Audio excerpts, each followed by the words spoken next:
ఒకరోజు యుద్ధంలో ఒక సైనికుడు పోరాడుతుండగా శత్రు దాడికి గురయ్యాడు. అతనికి ఒక బుల్లెట్ వచ్చి అతని గుండెల్లో చొరబడింది. వెంటనే వైద్యులు అతనిని హాస్పిటల్కి తీసుకువెళ్ళిపోయారు. తీసుకువెళ్ళిన తర్వాత సర్జరీ చేయడానికి అతను తీసుకువెళ్ళగానే ఆ బుల్లెట్తో పాటు అతని గుండెల్లో ఒక ఐరన్ స్ప్రింగ్ వంటిది కనిపించింది.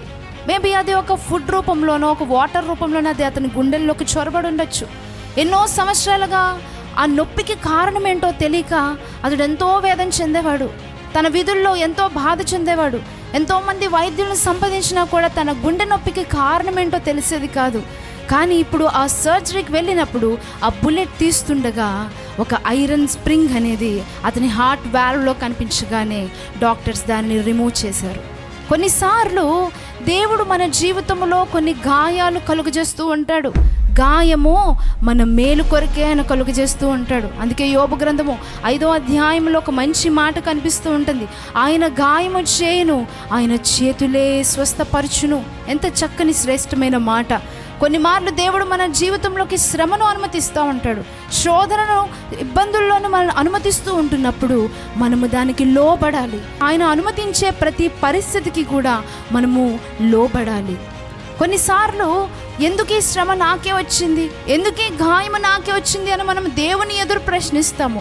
కానీ ఆయన చేయు ప్రతి కార్యము కూడా మన మేలు కొరకే.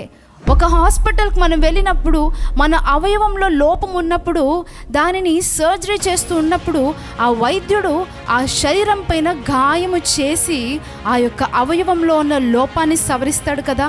మరి పరిశుద్ధుడైన దేవుడు నీ ఆత్మీయ స్థితిని, నీ ఆత్మీయ జీవితము భ్రష్టత్వంలో పడిపోతూ ఉన్నప్పుడు, ఇబ్బందికరమైన వ్యసనాల్లో పడిపోతున్నప్పుడు, పాపతంత్రముల్లో పడిపోతున్నప్పుడు నిన్ను బాగు చేయుటకు ఆ గాయములు కొన్నిసార్లు నీ జీవితంలో రేపుతా ఉంటాడు. అటువంటి గాయములను దేవుడు నీ జీవితంలో కలుగు చేసినప్పుడు నీవు భరించాలి. కొన్నిసార్లు ఆ యొక్క భారము, ఆ యొక్క శ్రమ ఎందుకు నీ జీవితంలో కలిగిందని కలత చెందే కన్నా దేవుని సన్నిధిలో ప్రార్థించినప్పుడు నీ లోపాలన్నిటిని కూడా ఆయనే సవరిస్తాడు. కనుక దేవుడిచ్చు గాయము మన మేలు కొరకే.